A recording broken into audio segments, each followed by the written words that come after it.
Hi, hello and welcome back to F1 Challenge VB. My name is Mephisto and our journey through the history of Formula 1 continues today with the third round of the 1957 season, the Indianapolis 500. It was held on the 30th of May, it had 53 entries, 33 of them took part in the race and there were 16 retirements. The race consisted of 200 laps completed in 3 hours, 41 minutes and 14 seconds. Pat O'Connor started from pole, Eddie Sash was second, Troy Ruttman third, Fred Agabasian fourth, and Jimmy Reese started from fifth. Sam Hanks won the Indy 500 with Jim Rathman coming in second, 21.46 seconds later. Jimmy Bryan finished in third, he was 2 minutes 13.97 seconds down.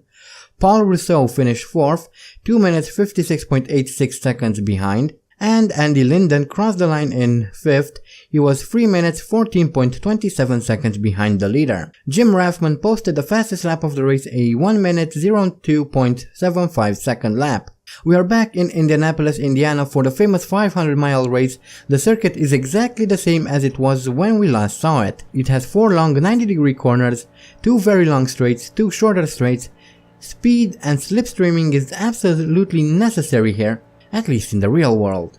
As for me, I will only have to say this broken line about 3 more times. So happy days. Happy days indeed. And here we are coming around to set our first qualifying lap, a 1:07.5. Not very good, but I was hoping to improve a little bit on it. Well, as much as possible, obviously.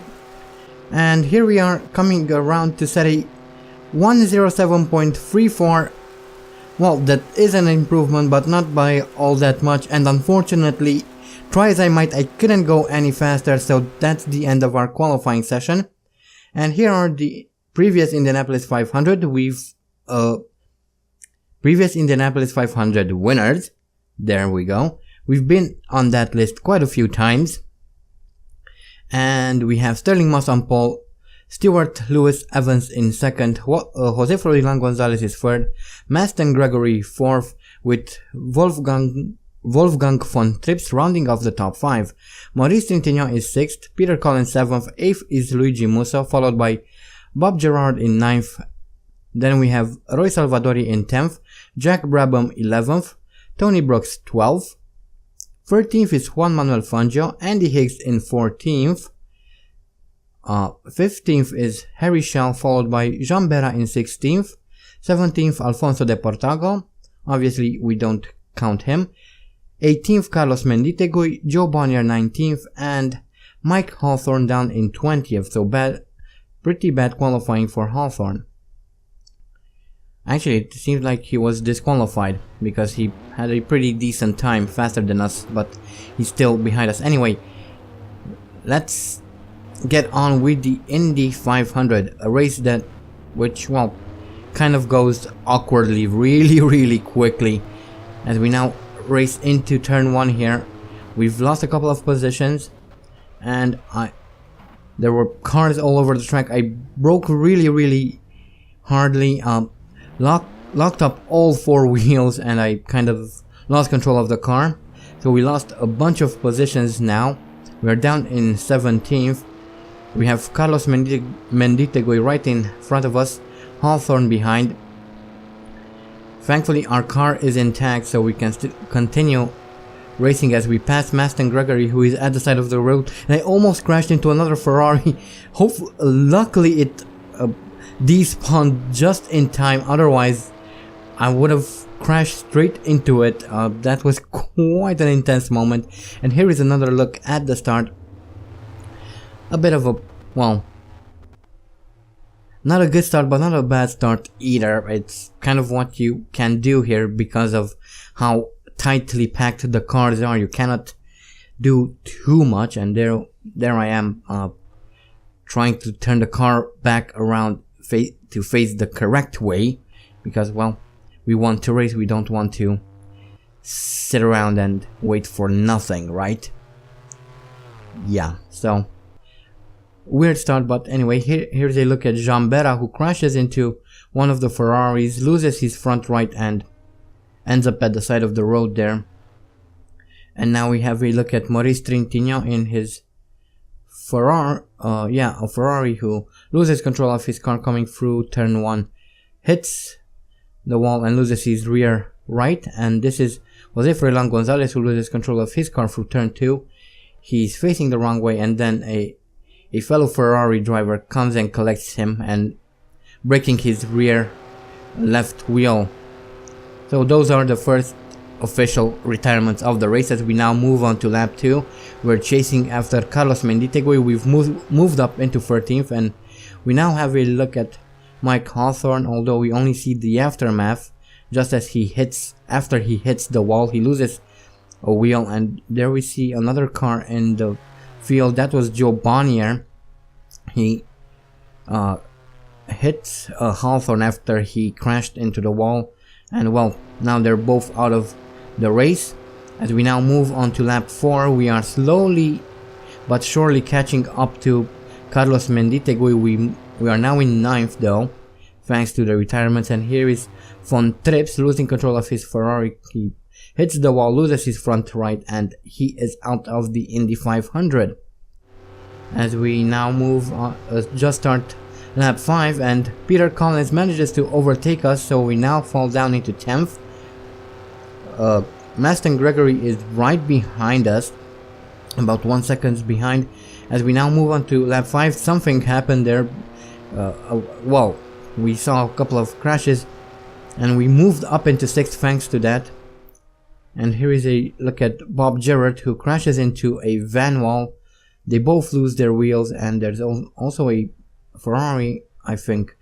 No, it's a Maserati. It's Harry Schell, who was kind of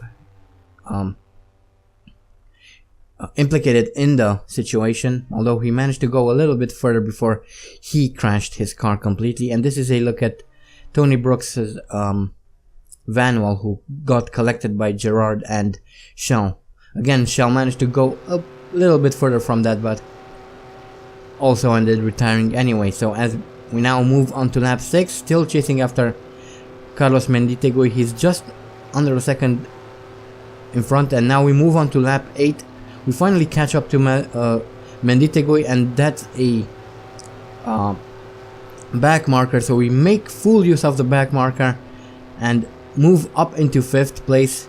We are finally in the points. Hopefully we can stay here as we move on to lap 26, and Luigi Musso has overtaken Carlos Menditegui and now has caught up to us and overtakes us, so we drop out of the points. We are now in 6th, unfortunately, but maybe luck, we'll have a little bit of luck and be able to catch back up. As we now move on to lap 29, Luigi Musso has pulled a massive gap. He's about 2.5 seconds in front of us by this point, so can't really keep up with him. As we now take a look at a replay of Maston Gregory, who loses control of his Ferrari, crashes into the wall, flips it over the edge, and well, that's the second American out of the race, so not very well. The Americans didn't do very well. As we now pass Luigi Musso, who lost control of his car. We saw him there facing, being sideways on the track. He didn't retire actually. As we now move on to lap 54, chasing after Jack Brabham, who is about 8 seconds up the road. I don't think we'll ever catch him, but oh well. And we now have a look at Peter Collins, who loses control of his car, crashes into the wall, and well, ends his race, unfortunately. As we now move on to lap 57, still chasing after Jack Brabham, and well, he's kind of pulling away, so there's no real reason to try and force it. As we now take a look at a replay of Juan Manuel Fangio, who was being lapped by a van wall. He lost control of the car and crashed into the wall, lost his wheel, and well, that's the end. As we now move on to lap 60, we've caught up a bit to Jack Brabham, about 1 second, and here we see Carlos Menditegui coming into the pits to retire due to some brake issues he had. Sorry about that, my words kind of got messed up. And we're still chasing after Jack Brabham, but we're not making too much headway. And at the end of lap 62, I had to come into the pits apparently to get some more fuel, because it looks like my fuel tank only holds 64 laps worth of fuel, and that's with normal fuel consumption. So that in real life that would be 3 or maybe even 4 pit stops, which is kind of interesting. But anyway, we are now all fueled up.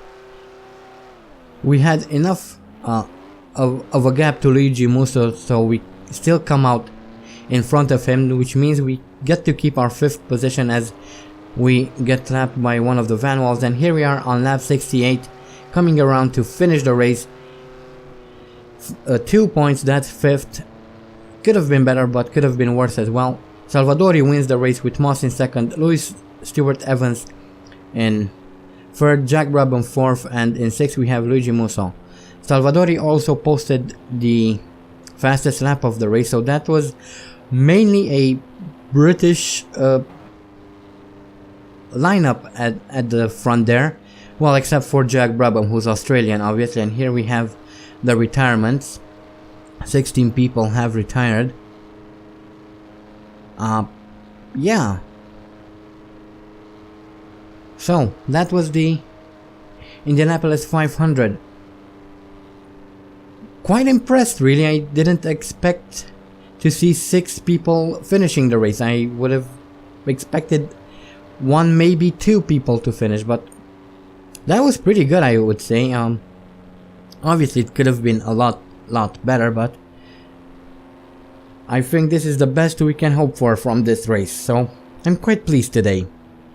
Anyway, here are the career statistics, and this was Andy's 60th Grand Prix. His best start is from 1st, has 3 pole positions, has posted 12 fastest laps. His best finishes in 1st, has completed 42 laps, 37 of them in the points, has won 22 races, 4 of them at the Indianapolis 500, 3 in Monaco, has 5 championships under his belt, has scored a total of 247 points, has retired 18 times, has experienced 1,430 out of 1,736 laps, has 5 bronze trophies, 5 silver trophies, 22 gold trophies, and as an extension 22 podiums. And here is a look at the championship standings.